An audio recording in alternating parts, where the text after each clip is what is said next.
अर्हन्तो भगवन्त इन्द्रमहिता सिद्धाश्च सिद्धीश्वरा आचार्याजिन शासनोन्नतिकरा पूज्या उपाध्यायका श्री सिद्धांत सुपाठका मुनिवरा रत्नत्रयाराधका पंचैते परमेष्ठिन प्रतिदिनं कुर्वन्तु न मङ्गलम् कुर्वन्तु न मङ्गलम्.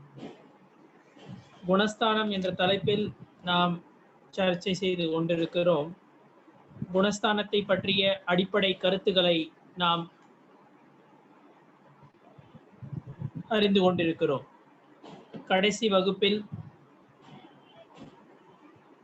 சூக்ஷ்ம கிருஷ்டி என்றால் என்ன, பாதிர கிருஷ்டி என்றால் என்ன, அணுகிருஷ்டி என்றால் என்ன என்பதை எல்லாம் பார்த்தோம். இப்பொழுது குணஸ்தானம் சம்பந்தமான மேலும் சில சொற்கள், குணஸ்தானத்தை அறியும் போது சில சொற்களை அறிவது மிகவும் அவசியமாகிவிடுகிறது. இந்த சொற்களை நாம் புரிந்து கொண்டோமேயானால் குணஸ்தானம் என்கிற தலைப்பில் வரும் சொற்களும் நமக்கு நன்றாக புரியும், அதன் பொருளும், குணஸ்தானம் சம்பந்தப்பட்ட பொருளும் கருத்துகளும் நமக்கு நன்றாக புரியும் என்பதற்காக இதை பற்றி நாம் சர்ச்சை செய்து கொண்டிருக்கிறோம். அடுத்ததாக வரும் கேள்வி என்ன என்றால், மார்கனா என்றால் என்ன, அந்த மார்கனைக்கு எத்தனை பிரிவுகள்? குணஸ்தானம் போன்று இன்னொன்று மார்கனாஸ்தானம் என்று கூறப்பட்டுள்ளது. திரவிய சங்கிரகம் முதலான நூல்களிலும் இதை பற்றி எடுத்துரைத்துள்ளார்கள். இங்கும் குணஸ்தானம் பற்றி பேசும்பொழுது சில இடங்களில் மார்கனாஸ்தானங்களை பற்றியும் எடுத்துரைப்பார்கள். அதனால் மார்கனா என்றால் என்ன, அதாவது மார்கனாஸ்தானம் என்றால் என்ன, அதற்கு அந்த மார்கனாஸ்தானத்தில் எத்தனை பிரிவுகள் உள்ளன என்பதை நாம் அறிய வேண்டும்.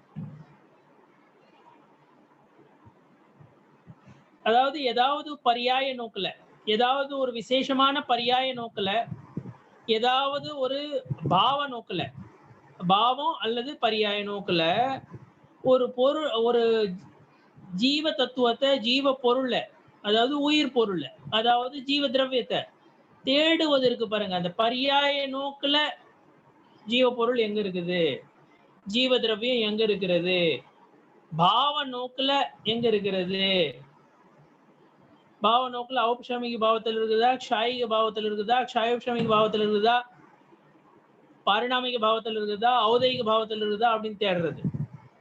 பரியாய நோக்குல மனித பரியாயத்தில் இருக்குதா, திரியஞ்ச பரியாயத்தில் இருக்குதா, திரச பரியாயத்தில் இருக்குதா, சமனஸ்கள் இருக்குதா, அமனஸ்கள் இருக்குதா, ஏகேந்திரிய ஜீவனா இருக்குதா, நாரகியா இருக்கா, தேவனா இருக்குதா, நிகோதியாவா இருக்குதா, சித்த ஜீவனா இருக்குதா அப்படின்னு தேடுறது இருக்கு பாருங்க. பரியாய நோக்குல அல்லது பாவ நோக்குல ஒரு உயிர் பொருளை தேடுதல், அதன் பெயர் தான் மார்கனை. மார்கனை என்றால் சர்ச் பண்றது, தேடுதல் இருக்கு பாருங்க. அதாவது பரியாய நோக்குல அல்லது பாவ நோக்குல ஒரு உயிர் பொருளை தேடுதல், அதன் பெயர் தான் மார்கனா என்று அழைக்கப்படுகிறது. அந்த மார்கனான்றது வந்து அந்த ஸ்தான அடிப்படையில எந்த இடத்துல இருக்குதுன்னு மார்கனா ஸ்தானம், அந்த ஸ்தான அடிப்படையில, அதாவது இடம் அடிப்படையில் எந்த இடத்துல இருக்குது, பரியாய நோக்குல எந்த பரியாயத்துல இருக்குது, எந்த இடத்துல இருக்குது, பாவ நோக்குல எந்த இடத்துல இருக்குது, அதாவது எந்த பாவத்துடன் இருக்கிறது, அதை தேடுதல், அதன் பெயர் தான் வந்து மார்கனை என்றால் தேடுதல். ஸ்தானம் என்றால் இடம், பரியாய நோக்குல எந்த இடத்துல இருக்குது, பாவ நோக்குல எந்த இடத்துல இருக்குது அப்படின்னு தேடுதல், அதுதான் மார்கனா ஸ்தானம் என்று கூறுகிறார்கள். இந்த மார்கனா ஸ்தானம் இருக்கு பாருங்க, இதுவும் வந்து குணஸ்தானம் போன்று 14 பிரிவுகள் இதற்கு இருக்கின்றன. மார்கனா ஸ்தானங்கள் 14ஆக எடுத்துரைக்கப்பட்டிருக்கின்றன. ரொம்ப அதிகமா விவரமா நீங்க தெரிஞ்சுக்கணும் அப்படின்னா திரவிய சங்கிரகத்துல சில காதைகள் வருது. ஒரு காதையில வந்து அந்த 14 மார்கனாஸ்தானத்தையும் அடைக்கிறாரு நேமிச்சந்திர சித்தாந்த சக்கரவர்த்தி. நீங்க திரவிய சங்கிரகம் நூல்லையும் நீங்க அதை படிச்சு பார்க்கலாம். இங்க வந்து நம்ம மார்கனாஸ்தானம்னா என்ன அப்படின்றது மட்டும் தான் டிஸ்கஸ் பண்றோம். அந்த மார்கனாவுக்கு வந்து எத்தனை பிரிவுகள்? அந்த திரவிய சங்கிரகத்துல வர காதை சொன்னேன், கை இந்திய காயோ யோகோ வே அப்படின்ட்டு அந்த காதை இருக்குது. கை இந்திய காயோ யோகோ அப்படின்ற காதை அது திரவிய சங்கிரகத்துல நீங்க பார்க்கலாம். இதற்கு 14 பிரிவுகள் எடுத்துரைக்கப்பட்டிருக்கின்றன. கதி, கதி என்றால் மனித கதி, நரக கதி, தேவகதி, திரியஞ்ச கதி. இந்திரியம், இந்திரிய அடிப்படையில எங்க இருக்குது? இந்திரிய அடிப்படையிலாம் ஒரு புலத்தனவா, 2 புலத்தனவா, 3 புலத்தனவா, ஸ்தாவரமா, திரசமா, இதெல்லாம் வந்து இந்திரிய நோக்குல வந்து தேடுறது. காய நோக்குல வந்து ஔதாரிக சரீரம் இருக்குதா, ஆகாரக சரீரத்துடன் இருக்குதா, தைஜஸ் சரீரத்துடன் இருக்குதா, கார்மான சரீரத்துடன் இருக்குதா அப்படின்னு தேடுறதுங்க. அடுத்தது வந்து யோக அடிப்படையில மன, வச்சன, காய, யோக அடிப்படையில தேடுறது.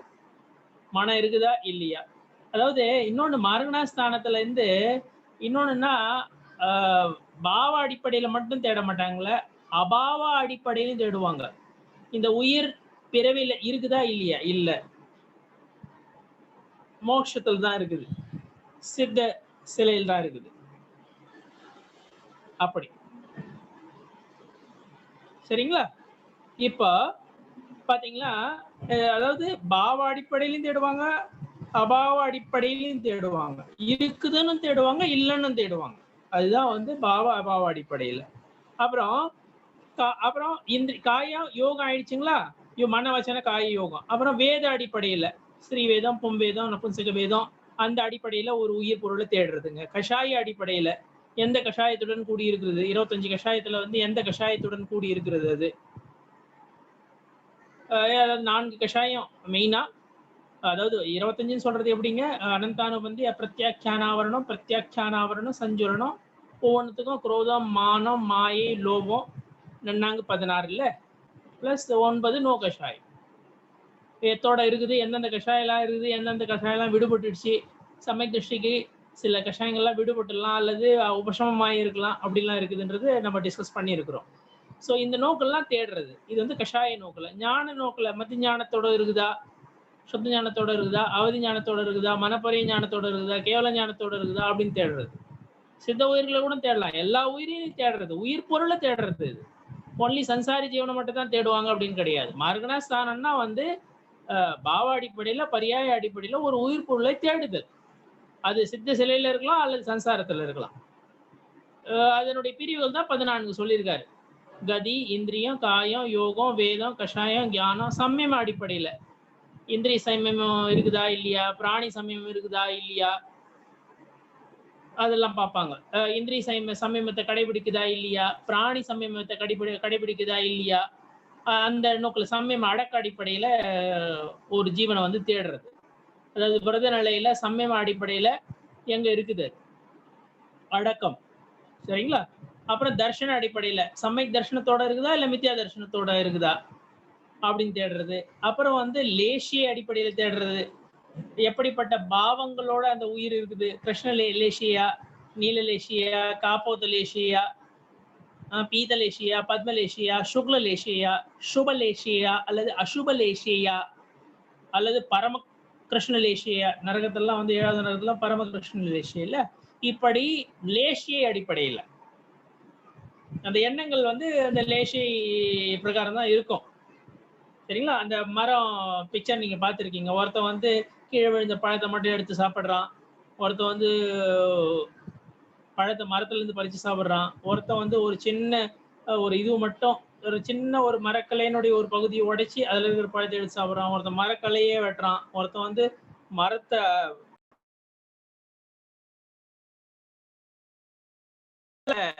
இது இருக்கு. எண்ணங்கள் வந்து அந்த லேசிக்கு ஏற்றவாறு வந்து எண்ணங்கள் இருக்கும். அந்த லேசி அடிப்படையில தேடுறது. அடுத்தது வந்து பவ்யத்துவம், அது பவ்யனா இருக்குதா அல்லது அபவ்யனா இருக்குதா அப்படின்னு தேடுறது. அடுத்தது வந்து சம்யத்துவ அடிப்படையில. அடுத்தது வந்து சங்கி அடிப்படையில, சங்கியா இருக்குதா அல்லது அசங்கியா இருக்குதா, சமனஸ்கனா இருக்குதா அல்லது அமனஸ்கனா இருக்குதா அப்படின்னு சொல்றது. அப்புறம் ஆகார அடிப்படையில தேடுறது. இப்படி இந்த 14 வகைகளில் இது ரொம்ப சுருக்கமாக தான் நம்ம டிஸ்கஸ் பண்ணியிருக்கோம். ஏன்னா மெயினா வந்து அந்த மார்கணாஸ்தானன்ற சொல்ல நம்ம வந்து தெரிஞ்சுக்கணும் அப்படின்றதுக்காக தான் இங்க டிஸ்கஸ் பண்ணியிருக்கோம். பாவ அடிப்படையில, பரியாய அடிப்படையில, உயிர் பொருளை தேடுதல் அது வந்து இருக்குதான் தேடலாம், இல்லையான்னு தேடலாம். அவர் 2 தேடுது. பாவ அடிப்படையில், அபாவ அடிப்படையில் 2 வகையிலையும் இதை தேடுவாங்க. அது 14 அதனுடைய வகை மார்கணாஸ்தானம் வந்து 14 பிரிவுகளாக 14 வகைகளாக மார்கணாஸ்தானம் எடுத்துரைக்கப்பட்டிருக்கிறது ஆகமங்களில்.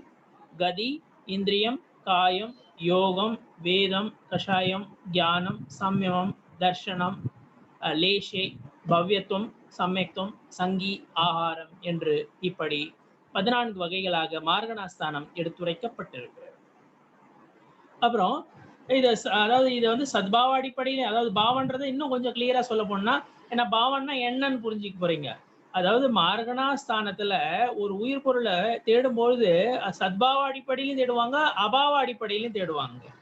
அதை இன்னும் சொல்ல போனாங்கன்னா சத்பாவ அடிப்படையிலையும் தேடுவாங்க, அசத்பாவ அடிப்படையிலையும் தேடுவாங்க. சரிங்களா? இப்படி 2 விதமாகவும் இதுல தேடுவாங்க. அப்புறம் இதுல இப்போ ஒவ்வொரு மார்கனை 1-2 டிஸ்கஸ் பண்றாங்க.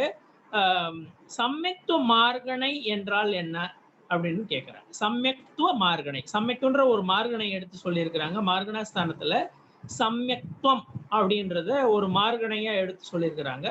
அந்த சம்யக்துவ மார்கனைனா என்ன, அந்த சம்யக்துவ மார்கனையில எத்தனை பிரிவுகள் இருக்கின்றன என்பதை எடுத்து கூறுகிறார். இங்க ஒரு கேள்வியை அதை கேட்டு எடுத்து கூறுறாங்க. நம்ம எல்லா அடிப்படை கருத்துக்களுமே இதுவரை நம்ம பார்த்தது எல்லாமே ஒரு 66 கேள்விகள், அதனுடைய பதில், அதாவது 66 சொற்கள்.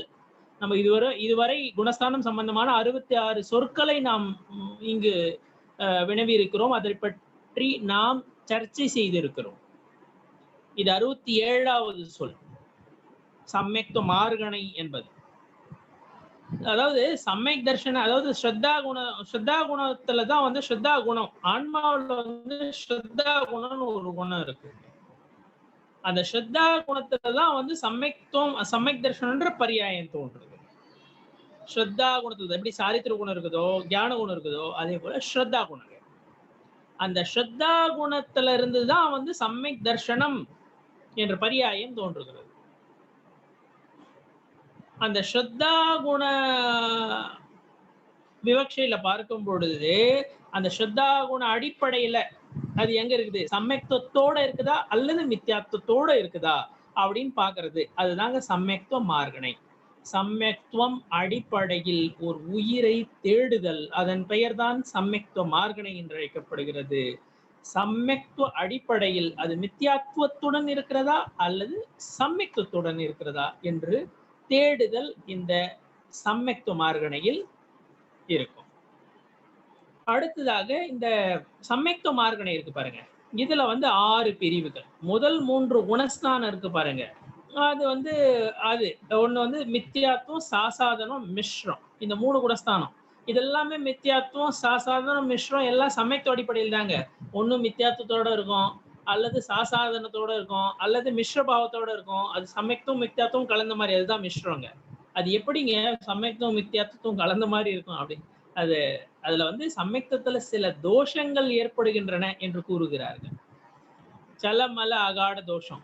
அந்த சம்யக் திருஷ்டி இருக்காங்க பாருங்க, யாருக்கு அந்த தோஷம் ஏற்படுதோ, அந்த குறை இருக்குது சம்யக்தத்துல, அது யாருக்கு சம்யக்தம் இருக்குதோ அவங்களுக்கே தெரியாது.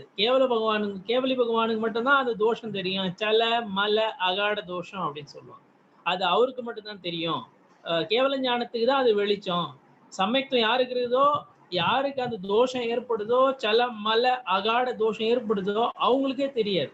அவ்வளவு சூக்ஷ்மமான தோஷம், பெரிய தோஷம் கிடையாதுங்க, ரொம்ப மைன்யூட்டான ஒரு தோஷம் இருக்குது அப்படின்னு சொல்றாங்க. அதுதான் வந்து மிஸ்ரம் அப்படின்றாங்க. அப்புறம் சம்யக்தம் பாத்தீங்கன்னா 3 வகையான சம்யக்தம் எடுத்து கூறப்பட்டிருக்கிறது. ஔபசமிக சம்யக்தம், க்ஷாயோபசமிக சம்யக்தம் மற்றும் க்ஷாயிக சம்யக்தம். இது 3 நீங்க நிறைய கேள்விப்பட்டிருக்கீங்க. ஔபசமிக சம்யக்தம் எங்க வந்து கர்மங்களுடைய தணிதல், கர்மத்தின் வினையின் தணிதலால் எந்த சம்யக்தம் ஏற்படுகிறதோ அதுதாங்க ஔபசமிக சம்யக்தம். முதல் முறையாக எந்த ஒரு உயிருக்கும் ஏற்படும் சம்யக்தமானது ஔபசமிக சம்யக்தமாகத்தான் இருக்கும். முதலில், அதாவது இது வந்து அனாதி மித்யா திருஷ்டின்னு சொல்லுவாங்க.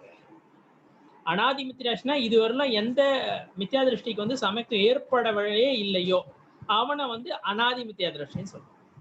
அனாதி மித்யா திருஷ்டிக்கு முதல்ல சமயத்துவம் ஏற்படும் பொழுது அது ஔபசமி கம்பல்சரிலி ஔபசமிக்கு சமயத்துவமாகத்தான் இருக்கிறது. ஔபசமிக்கு சமயத்துவத்தில் அனந்தானுபந்தி குரோதமான மாயாலோபம் இது வந்து இதனுடைய தணிதல் ஏற்படுகிறது. அப்கோர்ஸ் சமயத்து பிரகிருதி அது வந்து அங்க வந்து சமயத்து பிரகிருதி பிளஸ் இந்த 4 அதாவது மித்யாத்வ பிரகிருதி சமயத்து பிரகிருதி மித்யாத்வ பிரகிருதி பிளஸ் இந்த 4 இதனுடைய தணிதலால் இன்னும் இதுல அழகமான சில நுணுக்கங்கள்லாம் இருக்கு. அதை பத்தி நம்ம டிஸ்கஸ் பண்ணுவோம். மேலோட்டமா நான் இப்ப சொல்றேன். அந்த அனந்தானுபந்தி குரோதமான மாயாலோகம் மித்யாத்வ அந்த பிரகிருதி இதனுடைய தணிதலால் உபசமத்தால் ஔபசமிக சமயத்துவம் ஏற்படும். க்ஷயோபசமத்தை பத்தி நம்ம நிறைய டிஸ்கஸ் பண்றோம். சர்வகாதி ஸ்பர்தகங்களின் உதயாவாவி க்ஷயம், எதிர்காலத்தில் உதயத்திற்கு வர வேண்டிய கர்மங்களின் சத் அவஸ்தா வடிவ உபசமம், அதாவது சத்தாவில் இருக்கும் உதயத்துக்கு வராது, அதுதான் வந்து சதவஸ்தா ரூப உபசமம் அப்படின்னும், சதவஸ்தா வடிவ உபசமம் அப்படின்னு சொல்லுவாங்க. தேசகாதி ஸ்பர்தகங்களின் உதயம் எங்க இருக்குதோ அதுதான் வந்து க்ஷயோபசமம்னு நம்ம படிச்சிருக்கோம். க்ஷயோபசமத்தை பத்தி நம்ம டிஸ்கஸ் பண்ணியிருக்கோம். நிறைய டிஸ்கஸ் பண்ணா அதுல நிறைய கேள்விகள் கூட எழுந்தன. நிறைய 1-2 கேள்விகள் கூட நீங்க கேட்டீங்க. அங்க வந்து சர்வகாதி ஸ்பர்தங்களுடைய உதயம் இல்லாத இருக்கிறதையே வந்து க்ஷயன்னு சொல்லிடுவாங்க. எதிர்காலத்துல வந்து உதயத்துக்கு வர வேண்டியது உதயத்துக்கு வராது, சத்தாவில் மட்டும்தான் இருக்கும், அப்படியே உதயத்துக்கு வராது. அதை உபசமம் அப்படின்னு சொல்லுவாங்க, சதவஸ்தா ரூப உபசமம் அப்படின்னு சொல்லுவாங்க.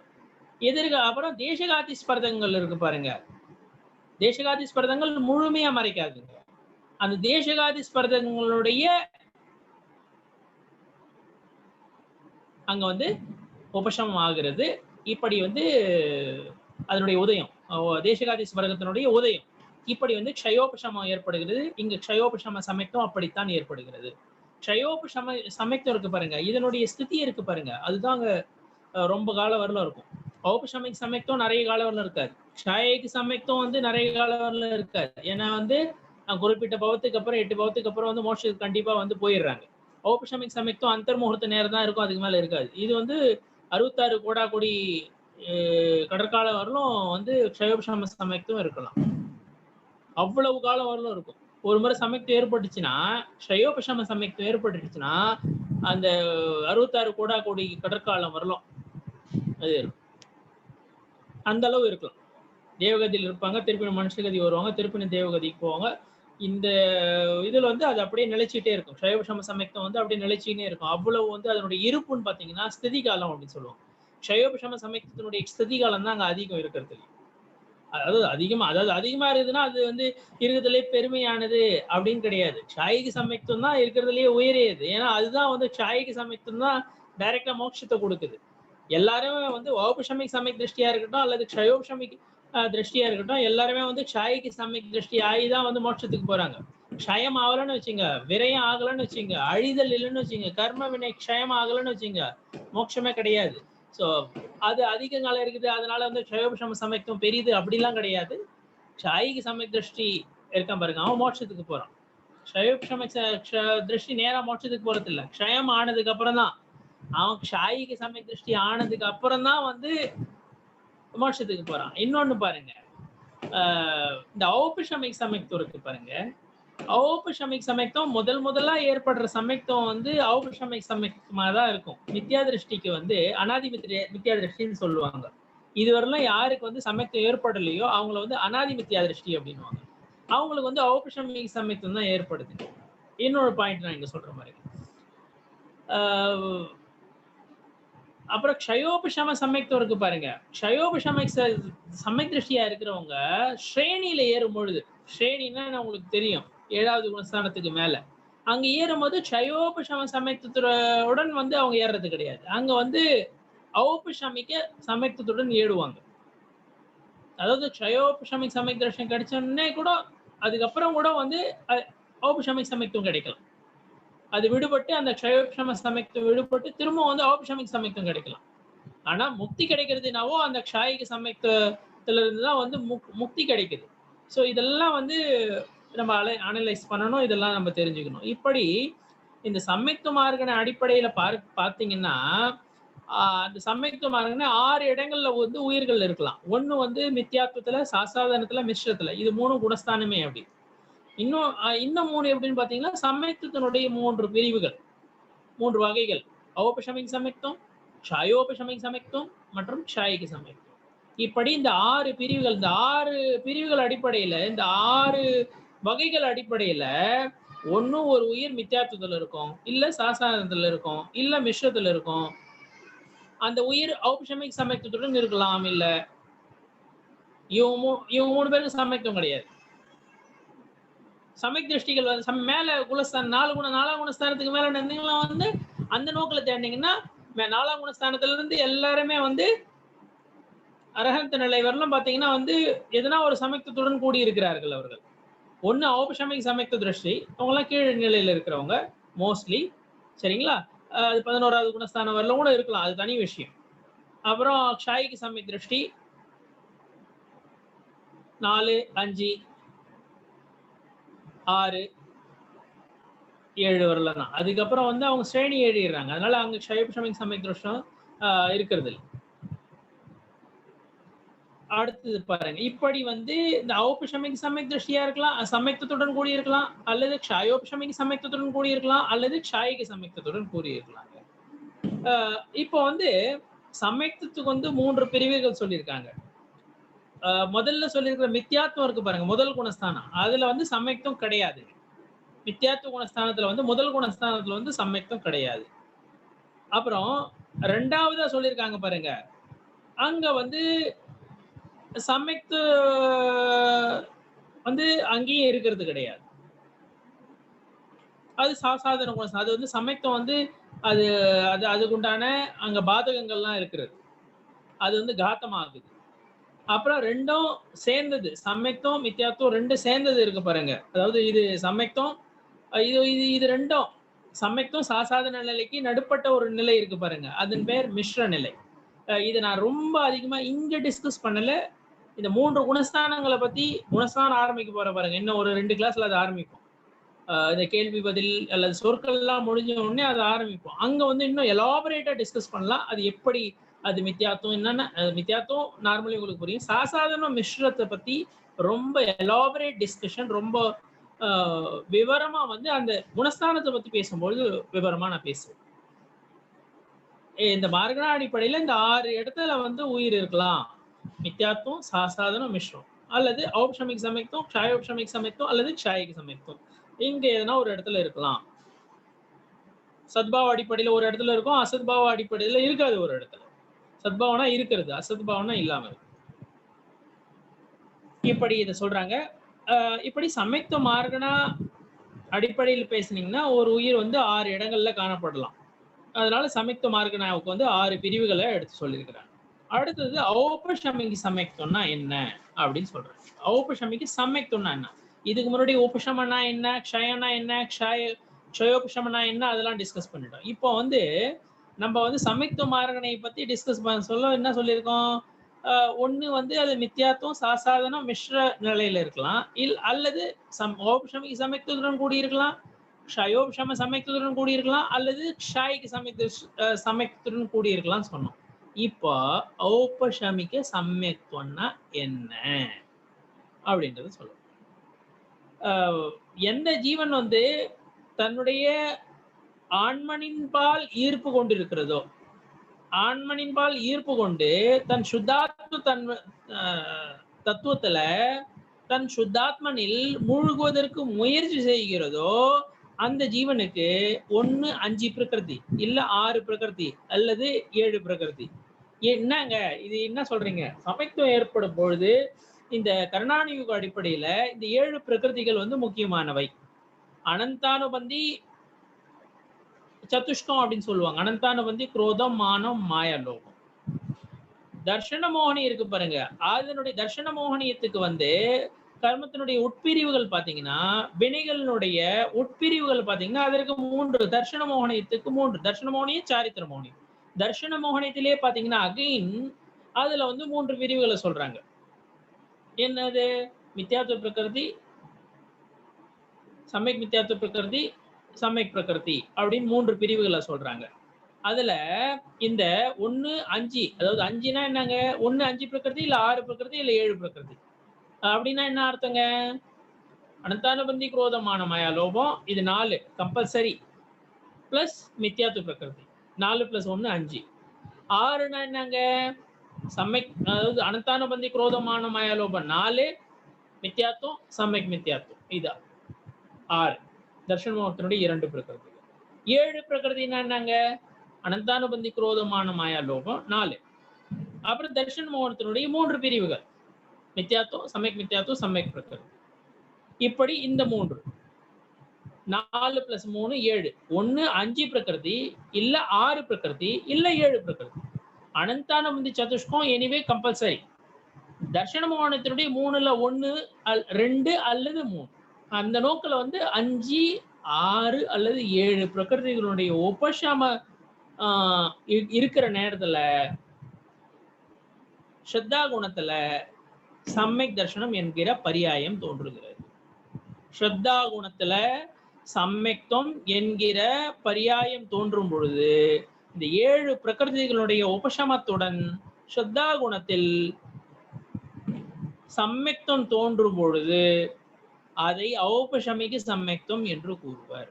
இதை ஔபசமிக சம்யக்தம் என்று ஏன் கூறுகிறார்கள் என்றால், இங்கு 5 அல்லது 6 அல்லது 7 பிரகிருதிகளின் உபசமத்துடன் இந்த ஸ்ரத்தா குணத்தின் நிர்மல பரியாயம், ஸ்ரத்தா குணத்தின் தூய்மையான பரியாயம், ஸ்ரத்தா குணத்தின் சம்ய தர்ஷன பரியாயம் இங்கு தோன்றுகிறது. அதாவது 5 பிரகிருதி அல்லது 6 பிரகிருதி அல்லது 7 பிரகிருதினா என்னங்க?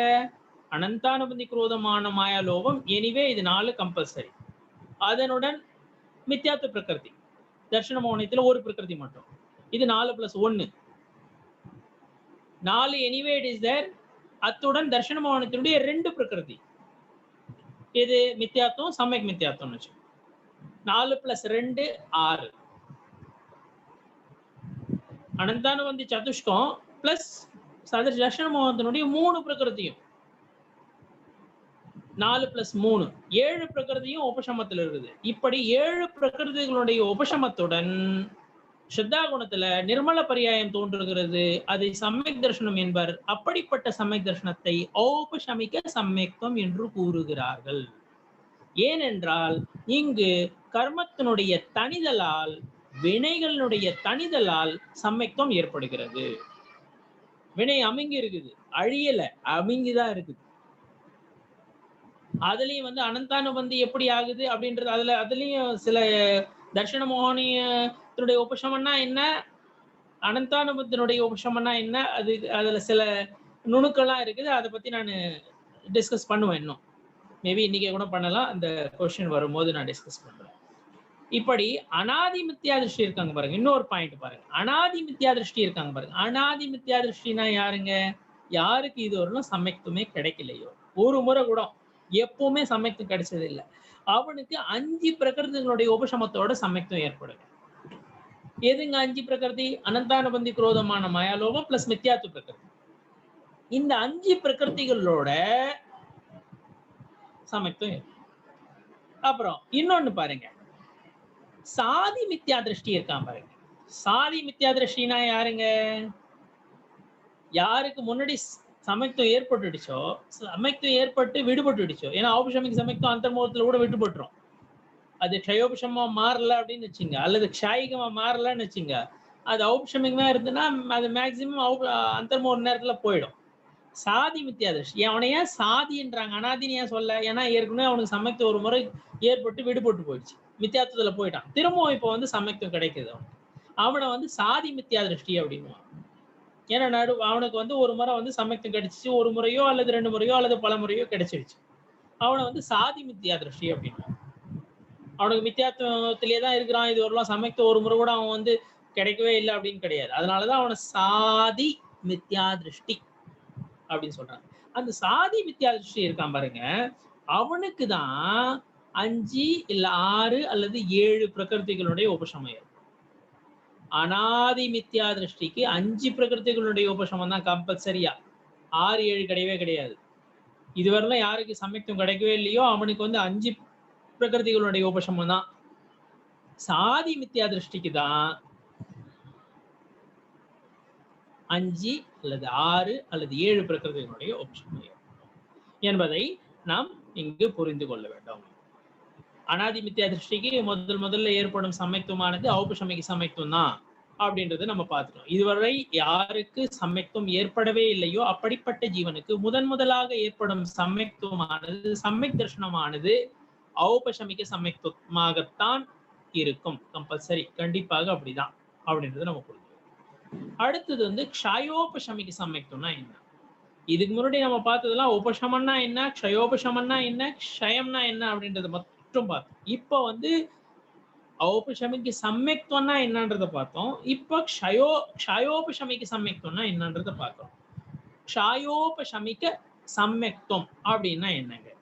எந்த ஒரு ஜீவன் ஆண்மனின் பால் ஈர்ப்பு கொண்டு தன் ஆண்மனை நோக்கி முயற்சி செய்கிறதோ, எந்த ஜீவன் தன் ஆண்மனை உற்று நோக்கி முயற்சி செய்கிறதோ அப்படிப்பட்ட ஜீவனுக்கு மேலே கூறப்பட்டிருக்கிற இந்த 7 பிரகிருதிகள் இருக்கு பாருங்க, அந்த 7 பிரகிருதிகளுடைய க்ஷயோபசமத்தால், க்ஷயோபசமம் இங்க வந்து க்ஷயோபசமன்ற வேர்டுங்க, க்ஷயமும் இருக்கும் உபசமும் இருக்கும். க்ஷயோபசமம்னா என்னன்னு பார்த்திருக்கீங்க, நீங்க படிச்சிருக்கீங்க. சர்வகாத்தி ஸ்பர்தகங்களின் உதயாபாவி க்ஷயம், உனி அதாவது அதே எதிர்காலத்துல வந்து அதே பிரகிருதிகளுடைய அதே கர்ம வினை துகள்களுடைய சத் அவஸ்தா ரூப உபசமம், சத் அவஸ்தா வடிவ உபசமம், அதாவது சத்தாவில் இருக்கிறது உதயத்துக்கு வராம இருக்கு. அப்புறம் நிகழ்காலத்திலேயே தேசகாதி ஸ்பர்தங்களுடைய உதயம் மட்டும் இருக்கும். எது முழுமையா வந்து பாதிக்கலையோ அப்படிப்பட்ட தேசகாதி ஸ்பர்தகங்கள் இருக்கு பாருங்க. அந்த தேசகாதி ஸ்பர்தகம்னா என்ன, தேசகாதி ஸ்பர்தகங்கள் எத்தனை, சர்வகாதி ஸ்பர்தகங்கள் எத்தனை அப்படின்றதெல்லாம் 21, 26 அதனுடைய எண்ணிக்கையெல்லாம் கூட நம்ம பார்த்தோம். தேசகாதி ஸ்பர்தங்களுடைய உதயம் இருக்கும். இப்படி க்ஷயோபசமிக சமயத்துவம்னா என்னங்க? அனந்தானுபந்தி குரோதமான மாயா லோபம் 4 பிளஸ் தர்ஷனமோகனிய பிரகிருதி, தர்ஷனமோகனிய கர்மத்தினுடைய 3 உட்பிரிவுகள், மித்யாத்து பிரகிருதி, சமயக் மித்யாத்து பிரகிருதி மற்றும் சமயக் பிரகிருதி. இப்படி 3 பிரகிருதிகள், 4 பிளஸ் 3, இந்த 7 பிரகிருதிகளின் க்ஷயோபசமத்துடன் ஏற்படும் சமயத்துவம், அதை க்ஷயோபசமிக சமயத்துவம் என்று அழைக்கின்றது. இதுதாங்க இருக்கிறதுலயே வந்து அதிக ஸ்திதி ஆயுள் அடிப்படை, அதாவது ஸ்திதி அடிப்படையில அதிக நேரம் நீடிக்கிற அடிப்படையில 66 கோடி கடற்காலம் அப்படின்றத நம்ம பார்த்தோம். அதிக நாட்கள், அதிக நேரம், அதிகம் சமயம் நீடிக்கிற சமயத்துவம் வந்து இந்த சமயத்துவம் தான். அந்த அளவு கால, அதாவது சர்வார்த்த சித்தியில இதை பத்தி சொல்லியிருக்காரு உமாசுவாமி. சர்வார்த்த சித்தி நூல்ல இதனுடைய இருப்பை பத்தி சொல்லியிருக்காரு. அதாவது ஸ்திதியை பத்தி சொல்லியிருக்காங்க, எவ்வளவு ஸ்திதி இருக்கலாம் அப்படின்றத பத்தி இதுல சொல்லியிருக்காங்க. அப்புறம் க்ஷயோபசமத்துல என்ன ஆகும் பாத்தீங்கன்னா, அனந்தானுபந்தி குரோதம் மானம் மாயா லோபம் இருக்கு பாருங்க 4, இது 4ங்க. பிளஸ் மித்யாத்துவம், சமயக் மித்யாத்துவம், இதுல வந்து தர்ஷன மோகனத்துல இது 2 வந்து சர்வகாத்தி ஸ்பர்தகங்க, சர்வகாத்தி முழுமை அழிச்சிடும். இந்த 6 ஆயிடுச்சுங்களா? அனந்தானுபந்தி குரோதமான மாயா லோபம் 4, மித்யாத்துவம் சமயக் மித்யாத்துவம் இது 2, 4 பிளஸ் 2 6. இது வந்து சர்வகாத்தி ஸ்பர்தகங்கள், சர்வகாத்தி ஸ்பர்தகங்கள் முழுமையா அழிக்கிறதுங்க. இந்த சர்வகாத்தி ஸ்பர்தகங்களுடைய உதயாபாவி க்ஷயம். உதயாபாவி க்ஷயம்னா என்னங்க? உதயத்துக்கு வரல அதுதான் க்ஷயம்ன்றாங்க. உதயத்துக்கு வரல அதையே க்ஷயம் அப்படின்னு. உதயத்துக்கு வராது, கண்டிப்பா வராது. அந்த க்ஷயோபசம சமயத்துவம் இருக்கிற நேரத்துல வந்து கர்மம் வந்து இந்த 7 வந்து உதயத்துக்கு வராது, அதையே க்ஷயம். உதயத்துக்கு கண்டிப்பா வராது. இல்ல ஒரு கால் வந்துடலாம், ஒரு கால் வந்ததுன்னா அது விடுபட்டுரும். ஆனா இந்த க்ஷயோபசமத்தினுடைய கால அளவு எவ்வளவோ, ஸ்திதி எவ்வளவோ, அவ்வளவு நேரத்துக்கு அது உதயத்துக்கு வராது. அதே அந்த உதயத்துக்கு வராதனாலதான் அதை க்ஷயம் அப்படின்னுறாங்க. அடுத்தது வந்து க்ஷயம். அப்புறம் எதிர்காலத்துல வந்து இந்த வினைத்தொகைகளுடைய சதவஸ்தா வடிவ உபசமம், அதாவது சத்தாவுல இருக்கும் அங்க அவங்க உபசமம் அப்படின்ற. அப்புறம் தேசகாதி ஸ்பர்தகம். தேசகாதி ஸ்பர்தகம் எதுங்க? தர்ஷனமோன இதுல மூன்றாவது ஒரு பிரகிருதி இருக்கு பாருங்க, சம்யக் பிரகிருதி. அனந்தானுபந்தி, குரோதம், மானம், மாயா, லோபம், இது நான்கும் சர்வகாதி ஸ்பர்தகம். தர்ஷனமோகனத்தினுடைய 3 உட்பிரிவுகள் மித்யாத்துவம், சம்யக் மித்யாத்துவம், சம்யக் பிரகிருதி. இதுல தர்ஷனமோகனியம், அதாவது தர்ஷனமோகனத்துல மித்யாத்துவம் சம்யக் மித்யாத்துவம் ரெண்டும் சர்வகாதி ஸ்பர்தகம். சம்யக் பிரகிருதி இருக்கு பாருங்க, அதுதான் தேசகாதி ஸ்பர்தகம். க்ஷயோபசமிக சம்யக் தர்ஷனம் ஏற்படும் போது அனந்தானுபந்தி, குரோதமான, மாயாலோபம் 4 பிளஸ் தர்ஷனமோகனத்தினுடைய 2 பிரகிருதிகள், அதாவது மித்யாத்துவம் மற்றும் சம்யக் மித்யாத்துவம். இப்படி 4 + 2 6 சர்வகாதி ஸ்பர்தங்களுடைய வர்த்தமான காலத்துல உதயாபாவி க்ஷயம், எதிர்காலத்துல இதுவே வந்து சத்தாவில் இருக்கிறது உதயத்துக்கு வராமல் இருக்கிறது, மற்றும் நிகழ்காலத்துல 7வது பிரகிருதியாக சொல்லப்பட்டிருக்கிற சம்யக் பிரகிருதியினுடைய உதயம், அது உதயத்துல.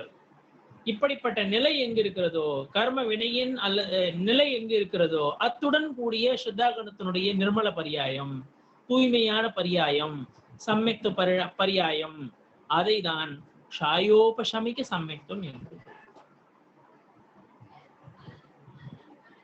சரிங்களா? சர்வகாதி ஸ்பர்தகம், தேசகாதி ஸ்பர்தகம். இதுல வந்து 6 வந்து சர்வகாதி ஸ்பர்தகம், 1 தான் வந்து தேசகாதி ஸ்பர்தகம், அதாவது சம்யக் பிரகிருதி. தர்ஷன மோகனத்தில் 3வது சொல்லப்பட்டிருக்கும் சம்யக் பிரகிருதி. இப்படி இதை சொல்லி இருக்கிறாங்க. அடுத்தது வந்து க்ஷாயிக சம்யக்தம்னா என்னங்க? இது ரொம்ப சிம்பிள். க்ஷாயிக சம்யக்தம்னா என்ன? வந்து எந்த ஜீவன் வந்து தன் ஆன்மாவின் பால் ஈர்ப்பு கொண்டு முயற்சி செய்து இந்த 7 கர்மங்களையும் முற்றிலும் அகற்றி விடுகிறதோ, முற்றிலும் அழித்து விடுகிறதோ, முற்றிலும் அழிதலுடன் எந்த சம்யக்தம் தோன்றுகிறதோ அதை க்ஷாயிக சம்யக்தம் என்று கூறுகிறார். சம்யக் தர்ஷனம் என்று கூறுகிறார்கள். அனந்தானுபந்தி, குரோதம், மானம், மாயா, லோபம் முழுவதுமா அழிக்கப்பட்டுவிடும். தர்ஷன மோகனத்தினுடைய 3 பிரிவுகள் மித்யாத்துவம், சம்யக் மித்யாத்துவம், சம்யக் பிரகிருதியும் 3ம் அழிக்கப்பட்டுவிடும். இப்படி 7ம் அழிக்கப்பட்டுவிடும். எங்கு வந்து ஆண்மனின் பால் ஈர்ப்பு கொண்டு முயற்சி செய்து இந்த ஜீவன் 7 பிரகிருதிகளுடைய க்ஷயத்துடன் சம்யக்தத்தை பெறுகிறதோ அந்த சம்யக்தத்தை க்ஷாயிக சம்யக்தம் என்று அழைப்பர். அதுதான் க்ஷாயிக சம்யக்தம். ஔபசமிக சம்யக்தம், க்ஷயோபசமிக சம்யக்தம் மற்றும் க்ஷாயிக சம்யக்தம், இது 3. இப்ப இன்னொன்னு பாருங்க, இதுல ஒரு பாயிண்ட் என்ன நோட் பண்ணோம் அப்படின்னா, க்ஷாயிக சம்யக் தர்ஷனம் யாருக்கு ஏற்படுதோ கம்பல்சரிலி அவங்களுக்கு க்ஷயோபசமிக சம்யக்தம் ஏற்பட்டதுக்கு அப்புறம் தான் க்ஷாயிக சம்யக்தம் ஏற்படும். எந்த ஒரு ஜீவனுக்கு க்ஷாயிக சம்யக்தம் ஏற்படுகிறதோ அந்த ஜீவனுக்கு கண்டிப்பா அதற்கு முன்னாடி க்ஷயோபசமிக சம்யக்தம் ஏற்படும். க்ஷயோபசமிக சம்யக்தம் வந்து க்ஷயோபசமிகத்தை பெற்றிருந்த உயிர் தான் க்ஷாயிக சம்யக்தத்தை பெறுகிறது. க்ஷயோபசமிகத்தை யார் பெறவில்லையோ, க்ஷயோபசமிக சம்யக் தர்ஷனத்தை எந்த ஜீவன் பெறவில்லையோ அந்த ஜீவனுக்கு க்ஷாயிக சம்யக்தம் ஏற்படுவது. அதை வந்து புரிஞ்சுக்கணும். முதல்ல ஏற்படுற சம்யக்தம் க்ஷயோபசமிக சம்யக்தம் தான். அதுக்கப்புறம் தான் வந்து க்ஷயோபசமிகம் ஏற்படும் அல்லது க்ஷாயிகம் ஏற்படும். அதுலயும் இன்னொன்னு சொல்லிட்டாங்க, க்ஷயோபசமம் ஏற்பட்டதுக்கு அப்புறம் தான் வந்து க்ஷாயிகம் ஏற்படும் அப்படின்ட்டாங்க. ரொம்ப கிளியர் எப்படி ஏற்படுது அப்படின்னு. அடுத்தது வந்து ஔபசமிக சம்யக்தம் இருக்கு பாருங்க. அதற்கு அந்த ஔபசமிக சம்யக்தத்திற்கு எத்தனை பிரிவுகள் என்பதை இந்த ஔபசமிக சம்யக்தத்துக்கு 2 பிரிவுகளா 2 விதமா அதை சொல்லியிருக்காங்க. ஔபசமிக சம்யக்தத்தை 2 விதமா சொல்லியிருக்காங்க. ஒன்னு வந்து பிரதமோபசம சம்யக்தம், இன்னொன்று வந்து த்விதியோபசம சம்யக்தம். பிரதம என்றால் முதல்ங்க, த்விதிய என்றால் இரண்டாவதுங்க. பிரதமோபசம சம்யக்தம், த்விதியோபசம சம்யக்தம். பிரதம உபசம சம்யக்தம், த்விதீய உபசம சம்யக்தம். இந்த உபசம சமயத்துவத்தை 2 விதமா எடுத்து சொல்லுது நூல்கள், ஆகமங்கள்ல அப்படிப்பட்ட கருத்து. பிரதமோபசம சமயத்துவம்னா என்னங்க? என்ன பிரதமோபசம சமயத்துவம்னா என்ன? பிரதமோபசம சமயத்துவம்னா முதல்ல பிரதமம்னா ஆக்சுவலி பாத்தீங்கன்னா வேர்டோட மீனிங், அதாவது சொல்லோட பொருள் அப்படின்னு எடுத்தீங்கன்னா பிரதமம்னா முதல்னு. ஆனா பிரதமோபசம சமயத்துவத்தை பத்தி எடுத்து சொல்லும் பொழுது பிரதமம் அப்படின்னா முதல் கிடையாது, இங்க முதல் கிடையாது. அது சொல்லுங்க தான் பொருள், பிரதமம் அப்படிதான் பொருள். ஆனா இங்க அந்த பொருள் இல்லை. இங்க பாருங்க, அனாதி மித்யா திருஷ்டியா இருக்கட்டும் அல்லது சாதி மித்யா திருஷ்டியா இருக்கட்டும், அனாதி மித்யா திருஷ்டி அல்லது சாதி மித்யா திருஷ்டத்துக்கு எப்ப ஔபசமிக சமயத்துவம் ஏற்படுகிறதோ அந்த சமயத்தை பிரதமோபசம சமயத்துவம் சொல்லுவாங்க. அனாதி மித்யா திருஷ்டினா என்ன, சாதி மித்யா திருஷ்டினா என்னன்றது ஏற்கனவே நம்ம டிஸ்கஸ் பண்ணோம். இதுவரை எந்த ஜீவனுக்கு சமயத்துவம் கிடைத்ததே இல்லையோ அப்படிப்பட்ட ஜீவனுக்கு சமயத்துவம் கிடைக்கிறது என்றால்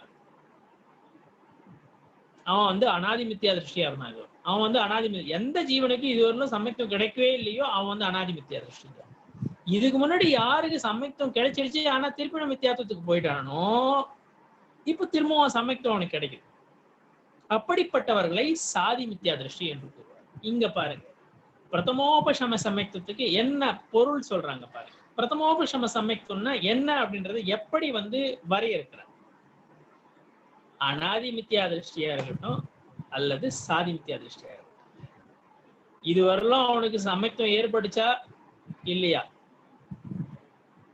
இதுவரையிலும் அவனுக்கு சமயத்துவம் ஏற்படவே இல்லையே ஒண்ணு. இதுக்கு முன்னாடி அவனுக்கு ஏற்பட்டு இருக்குது, யாரா இருக்கட்டும், அனாதி மித்யா திருஷ்டியா இருக்கட்டும் அல்லது சாதி மித்யா திருஷ்டியா இருக்கட்டும், இவங்க 2 பேருக்கும் ஔபசமிக சமயத்துவம் ஏற்படுதுன்னா அது பிரதம ஔபசமிக சமயத்துவம். இவங்க 2 பேருக்கும் ஔபசமிக சமயத்துவம் ஏற்படுதுன்னா அது வந்து பிரதம ஔபசம சமயத்துவம். அனாதி மித்யா திருஷ்டியா இருக்கட்டும் அல்லது சாதி மித்யா திருஷ்டியா இருக்கட்டும், இவங்க 2 பேருக்கும் எப்பப்பெல்லாம் ஔபசமிக சமயத்துவம் ஏற்படுதோ அப்பப்பெல்லாம் அதை பிரதமோபசம சமயத்துவம்னு சொல்லுவாங்க. பிரதமன்றதுக்கு இங்க பொருள் வந்து முதல் அப்படின்னு கிடையாதுங்க, அதுதாங்க நோட்டபிள், அதுதான் வந்து நோட் பண்ண வேண்டியது. த்விதீயோபசம சமயத்துவம்னா என்னங்க? த்விதீயன்னா ஆக்சுவல் மீனிங் இரண்டாவதுங்க, த்விதீயனா இரண்டாவது. ஆனா அந்த பொருள்ல இங்க பயன்படுத்துறாரான்னு பார்க்கலாம். அந்த பொருள்ல பயன்படுத்துறாரான்னு பார்க்கலாம். க்ஷயோபசமயத்துக்கு அப்புறம் எந்த ஜீவனுக்கு வந்து எந்த ஜீவன் வந்து ஸ்ரேணியில மேல ஏறுறதுக்கு உபசம ஸ்ரேணி க்ஷபக ஸ்ரேணி, இதை பத்தி நீங்க ஏற்கனவே கொஞ்சம் தெரிஞ்சு வச்சிருப்பீங்க. அப்படி இல்லைனாலும் நம்ம டிஸ்கஸ் பண்ண போறோம், ஒவ்வொரு குணஸ்தானமா நம்ம டிஸ்கஸ் பண்ண போறோம். அந்த குணஸ்தானத்தை ஒவ்வொரு குணஸ்தானமா டிஸ்கஸ் பண்றதுக்கு தான் இவ்வளவு வந்து நம்ம வந்து 5-6 கிளாஸ் இதையே போயிட்டு இருக்கு. இன்னும் குணஸ்தானம் ஆரம்பிக்கல, அதை நல்லா புரிஞ்சுக்கணும் அப்படின்றதுக்காக தான் இதெல்லாம் நம்மளுக்கு போயிட்டு இருக்கு. எந்த ஜீவன் க்ஷயோபசம சமயத்துவத்தை பெற்றிருந்தது அப்படிப்பட்ட ஜீவன் க்ஷயோபசம சமயத்துவத்துடன் இருக்குது. அப்படிப்பட்ட ஜீவன் ஸ்ரேணி ஏற போகுது. ஸ்ரேணி ஏற போற நேரத்துல அந்த ஜீவனுக்கு வந்து க்ஷயோபசம சமயத்துவத்தோட அது ஏறாது. ஒண்ணு வந்து ஸ்ரேணி ஏற போற ஜீவன் உபசம சமயத்துவத்தோட ஏறுங்க, அல்லது வந்து க்ஷாயிக சமயத்துவத்தோட ஏறுங்க. அப்படி உபசம சமய, அதாவது க்ஷயோபசம சமயத்துல இருக்கிற ஜீவன் ஸ்ரேணி ஏறுவதற்காக அந்த ஜீவனுக்கு ஔபசமிக சமயத்துவம் கிடைக்கிறது, உண்டாகிறது. அப்படிப்பட்ட ஔபசமிக சமயத்துவத்தை த்விதீயோபசம சமயத்துவம் என்று கூறுவார்கள். சிம்பிளா சொல்ல போனா க்ஷயோபசமிக சமயத்துவம் ஏற்படுறதுக்கு முன்னாடியே ஏற்படுற சமயத்துவம் ஔபசமிக சமயத்துவம். அது அந்த ஔபசமிக் சமயத்தும் அது சாதி மித்யா திருஷ்டிக்கு ஏற்படுதா அனாதி மித்யா திருஷ்டிக்கு ஏற்படுறதான்றதெல்லாம் கேள்வி கிடையாது. அனாதி மித்யா திருஷ்டியா இருக்கட்டும் அல்லது சாதி மித்யா திருஷ்டியா இருக்கட்டும், 2 பேருக்கும் எப்பப்பெல்லாம் சமயத்துவம் ஏற்படுதோ அத பிரதமோபசம சமயத்துவம்னு சொல்லிடுவாங்க. ஆனா ஒரு ஜீவனுக்கு வந்து க்ஷயோபசம சமயத்துவம் கிடைச்சிருச்சு, அந்த க்ஷயோபசம சமயத்துல இருந்து நேரா வந்து ஸ்ரேணி ஏற முடியாது. ஒண்ணு உபசமத்துல இருந்தாதான் ஏற முடியும் அல்லது க்ஷயகத்துல இருந்தாதான் ஏற முடியும். அப்படி க்ஷயோபசம சமயத்துடன் இருக்கிற ஜீவன் ஔபசம சமயத்துவத்தை பெற்று அது ஸ்ரேணி ஏறும். அப்படி க்ஷயோ சமயத்துக்கு அப்புறம் அந்த கிடைக்கிற ஔபசமிக் சமயத்துவம் இருக்கு பாருங்க, ஸ்ரேணி ஏறுவதற்காக, அதுதான் வந்து த்விதீயோபசம சமயத்துவம். இது வந்து 2வது முரண் கிடையாதுங்க. ஏன்னா க்ஷயோபசம சமயத்துவத்தை பெற்று ஔபசமிக் சமயத்துவத்தை பெறாங்க அப்படின்னா இது 2வது முறை சமயத்துவம். இதுக்கு முன்னாடி நிறைய முறை வந்து ஔபசமிக் சமயம் க்ஷயோபசமம் கிடைக்கிறதுக்கு முன்னாடியே பல முறை வந்து ஔபசமிக் சமயத்துவம் தோன்றி மறைஞ்சிருக்கும். தோண்டி ஒரு முறை வந்து சமயத்துவம் தோன்றுனா அப்படியே இருக்கணும் அப்படின்லாம் கிடையாது, அப்படியே நிலையா இருக்கணும்லாம் கிடையாதுங்க. தோன்றும் போவோம். என்ன ஒண்ணு, ஒரு முறை முதல்முறையா சமயத்துவம் கிடைச்சிருச்சுன்னா அர்த்த புதுகல பராவர்த்தன காலம் தான் வந்து இந்த உயிர் வந்து சம்சாரத்துல இருக்கு, இதுக்கு மேல இருக்க. அது நடுப்புற வந்து அது தோன்றலாம் இருக்கலாம் போகலாம், அதெல்லாம் இருக்கு. என்ன சொல்ல வரேன் அப்படின்னா, பிரதமோபசம சமயத்தும் அனாதி மித்யா திருஷ்டியா இருக்கட்டும் அல்லது சாதி மித்யா திருஷ்டியா இருக்கட்டும், 2 பேருக்கும் எப்பெல்லாம் ஔபசமிக் சமயத்துவம் தோன்றதோ அதை வந்து பிரதமோபசம சமயத்துவம் சொல்லிடுவாங்க. க்ஷயோபசம சமயத்துவத்துக்கு அப்புறம் ஸ்ரேணி ஏறுவதற்காக அங்கு ஔபசமிக சமயத்துவத்தை பெறுகிறது, அதை த்விதீயோபசம சமயத்துவம் என்று கூறுவார்கள். த்விதீயோபசம சமயத்துவம்னா அந்த ஜீவனுக்கு 2வது முறையா சமயத்துவம் ஏற்பட்டிருக்கிறது அப்படின்னு கிடையாது. இதுக்கு முன்னாடி பல முறை வந்து சமயத்துவம் தோன்றி மறைஞ்சிருக்கலாம். சரிங்களா? இதை எப்படி புரிஞ்சுக்கணும். அப்புறம் ஸ்ரேணி ஏறுவதற்கு யார் ரெடியா இருப்பாங்க? சப்தம குணஸ்தானவர்த்தி முனிராஜர் இருக்காரு பாருங்க. சப்தம குணஸ்தானத்துல 7வது குணஸ்தானத்தில் இருக்கிற சாதிஷய சப்தமன், அதாவது அதிசய ஆன்ம அனுபவம் கொண்டவர் என்று கூறுவார்கள், சாதிஷய சப்தமன் என்று கூறுவார்கள். அப்படி சாதிஷய சப்தம குணஸ்தானத்தில் இருக்கிறவங்க அந்த க்ஷயோபசமிக்க சமயத்ருஷ்டி முனிவருக்கு மட்டும்தான் இங்க ஏற்படுங்க. இது த்விதீயோபசம சமயத்துவம் முனிவருக்கு மட்டும்தான் ஏற்படும். ஏன்னா 6ஆம் குணஸ்தானத்துக்கு மேலே ஸ்ராவகன் கிடையாது. 5வது குணஸ்தானம் வரலாம் தான் ஸ்ராவகன். 6வது குணஸ்தானத்திலேயே முனிவர் தான். அவர் என்ன பண்ணுவார் அப்படின்னா, அவருக்கு வந்து அனந்தானுபந்தி சதுஷ்கம் இருக்கு பாருங்க, அந்த அனந்தானுபந்தி சதுஷ்கத்தினுடைய விசயோஜனம் ஆயிடும். விசயோஜனம் அப்படின்னா விசயோஜனம் சொல்லுவாங்க. அந்த அனந்தானுபந்தியில் இருக்கிற பவர் இருக்கு பாருங்க, அது வந்து அப்பிரத்யாக்யானாவரத்துக்கு டிரான்ஸ்பர் ஆயிடும். அதனுடைய பவர் அதுக்கு டிரான்ஸ்பர் ஆயிடும். அது வந்து அதுதான் வந்து விசயோஜனம் அப்படின்னு சொல்லுவாங்க. அனந்தானுபந்தியில் இருக்கிற பவர், பலன் தரும் சக்தி அப்பிரத்யாக்யானாவரணத்துக்கு டிரான்ஸ்பர் ஆயிடும், அதுல போயிடும். இப்படி அந்த அனந்தானுபந்தி சதுஷ்கத்தினுடைய விசயோஜனம். அப்புறம் தர்ஷன மோகனத்தினுடைய 3 உட்பிரிவுகள், அது வந்து தர்ஷன மோகனத்தினுடைய த்ரிக் என்று கூறுவார்கள். த்ரிக், ட்ரிப்ளெட், அதாவது 3 த்ரிக். த்ரிக்னா 3 தொகுப்பு அப்படின்னு வச்சுக்கோங்க. த்ரிக் 3, எது? மித்யாத்வம், சம்யக் மித்யாத்வம், சம்யக் பிரகிருதி. இது 3 வந்து தர்ஷன மோகத்தினுடைய உட்பிரிவுகள். இந்த 3னுடைய உபசமத்தினுடைய நிமித்தத்தால சுத்தா குணத்துல நிர்மல பரியாயம், தூய்மையான பரியாயம் ஏற்படுகிறது. அப்படிப்பட்ட சமயத்துவத்தை தான் த்விதீயோபசம சமயத்துவம் என்று கூறுவார். திரும்ப ரிப்பீட் பண்றேங்க. 7ஆம் குணஸ்தானத்தில் இருக்கும் சாதிஷய, அதிசய ஆன்ம அனுபவம் கொண்டவர். சாதிஷயனா அதிசயமான, ரொம்ப அதிகம் ஆழ்ந்த சாதிஷய அந்த அப்பிரமத்தர் இருக்காரு பாருங்க, முனிவரர் இருக்காரு பாருங்க. 7ஆம் குணஸ்தானத்தில் இருக்கும் அந்த முனிவரர் இருக்காரு பாருங்க.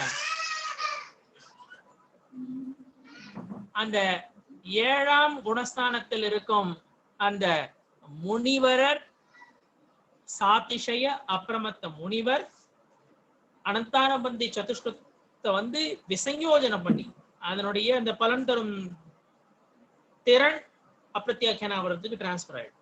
அதுதான் விசயோஜனம் அப்படின்னு.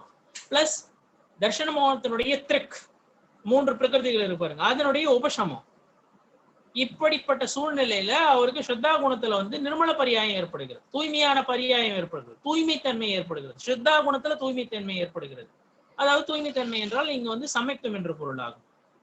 இங்க வந்து உபசமத்தால் ஏற்படுகிறது. தர்ஷன மோகத்தினுடைய திருக்குனா 3, தர்ஷன மோகத்தினுடைய திருக்கினுடைய உபசமத்தால் ஏற்படுகிறது.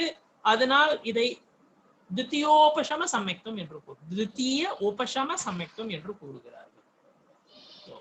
ஒரு பாயிண்ட் என்ன அப்படின்னா, பிரதமோபசம சமயத்துவம் வந்து அனாதி மித்யா திருஷ்டிக்கும் ஏற்படலாம், சாதி மித்யா திருஷ்டிக்கும் ஏற்படலாம். அனாதி மித்யா திருஷ்டியா இருக்கட்டும் அல்லது சாதி மித்யா திருஷ்டியா இருக்கலாம், அவனுக்கு எப்பப்பெல்லாம் ஔபசமிக் சமயத்துவம் ஏற்படுகிறதோ அதை பிரதம ஔபசமிக் சமயத்துவம் என்று கூறுவார்கள்.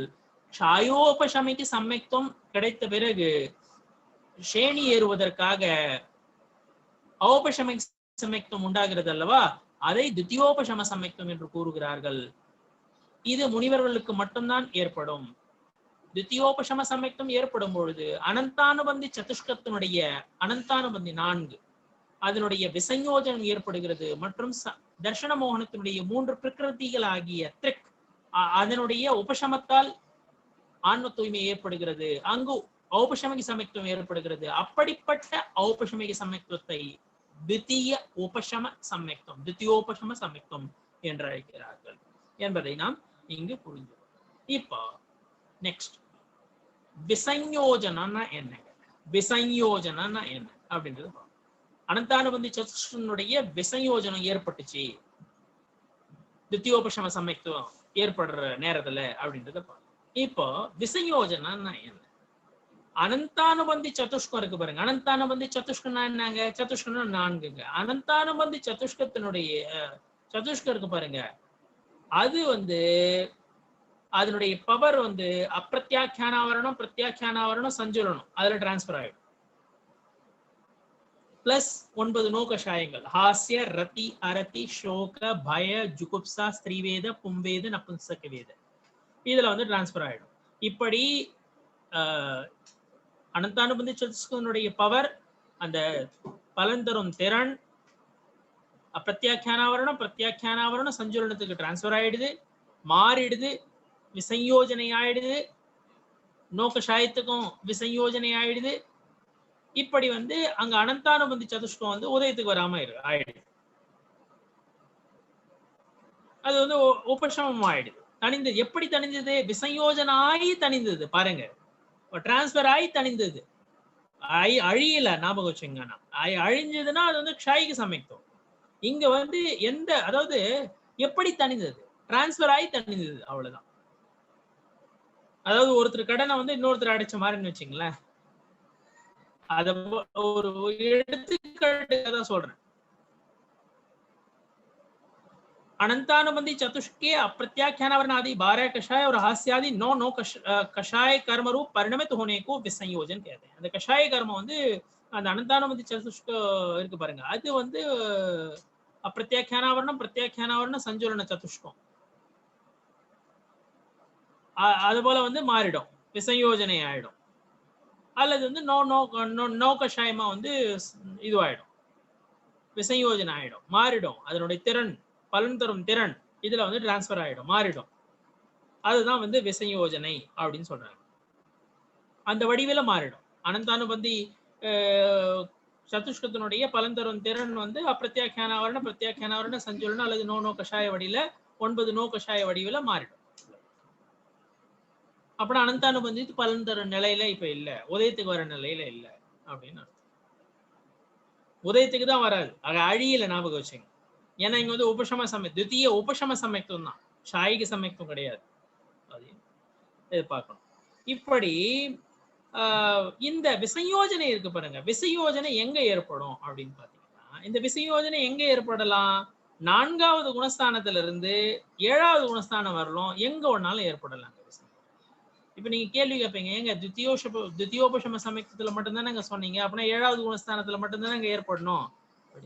அதாவது அங்க வந்து சாதிஷய அப்பிரமத்த முனிவர் அப்படின்னு சொல்லுவாங்க. ரொம்ப அதிகம் வந்து அவர் வந்து தூய்மை உடையவர். விழிப்புணர்வு உடையவர். அதனால்தான் அப்பிரமத்தர் என்று கூறுகிறார்கள் அவர்.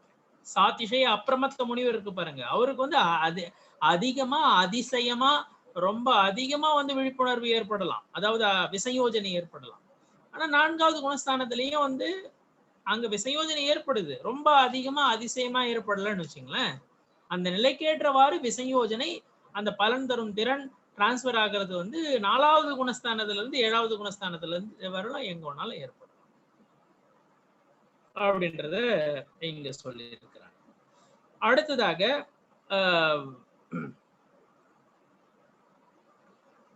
உயிரினுடைய அசாதாரண பாவங்கள், உயிருக்கே உரிய அசாதாரண பாவங்கள். இத பத்தி நம்ம மோக்ஷாஸ்திரத்தினுடைய 5வது அத்தியாயம் படிக்கும்போது 2வது அத்தியாயம் படிக்கும்போது இத பத்தி நம்ம டிஸ்கஸ் பண்ணியிருக்கோம். கொஞ்சம் ஈஸியா இருக்கும். நம்ம மார்ச் ஏப்ரல் மாசம் இத பத்தி நம்ம டிஸ்கஸ் பண்ணியிருக்கோம். ஔபசமிக பாவம், ஔதயிக பாவம், க்ஷாயிக பாவம், க்ஷயோக்ஷமிக பாவம், பாரிணாமிக பாவம். இது வேற ஒரு சாப்டர் ஸ்டார்ட் ஆகுது. இதை நம்ம வந்து நாளைக்கு பார்க்கலாம்.